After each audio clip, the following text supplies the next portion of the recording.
गांव के एक छोटे से घर में राधा नाम की एक माँ अपने बेटे अर्जुन के साथ रहती थी। उनका घर बहुत साधारण था, मिट्टी की दीवारें, छप्पर की छत और आंगन में एक पुराना नीम का पेड़। राधा बहुत गरीब थी, लेकिन उसके दिल में अपने बेटे के लिए असीम प्यार था। वह हर दिन सुबह जल्दी उठती, दूसरों के घरों में काम करती और जो कुछ भी कमाती उससे अर्जुन की पढ़ाई और खाने का इंतजाम करती। अर्जुन पढ़ाई में अच्छा था, लेकिन उसे अपनी गरीबी से नफरत होने लगी थी। वह अक्सर सोचता, काश मेरी माँ अमीर होती तो मेरी जिंदगी भी आसान होती। एक दिन स्कूल में शिक्षक ने सभी बच्चों से कहा कि वे माँ पर एक निबंध लिखें। अर्जुन चुप बैठा रहा, उसके पास लिखने के लिए शब्द नहीं थे।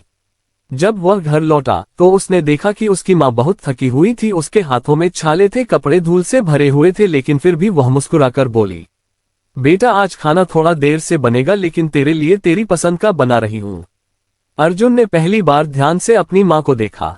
उसने देखा उसकी माँ की आंखों में थकान थी, लेकिन प्यार उससे भी ज्यादा था।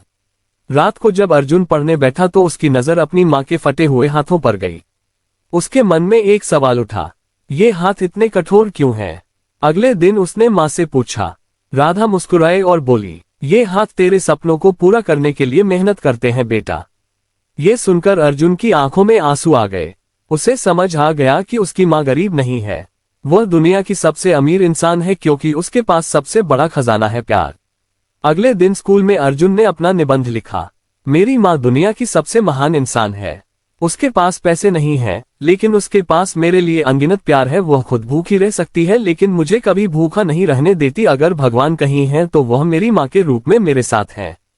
जब शिक्षक ने उसका निबंध पढ़ा तो उनकी आंखें भी नम हो गईं। माँ का प्यार दुनिया की सबसे अनमोल दौलत है। इसे समझने के लिए अमीरी नहीं, दिल की सच्चाई चाहिए।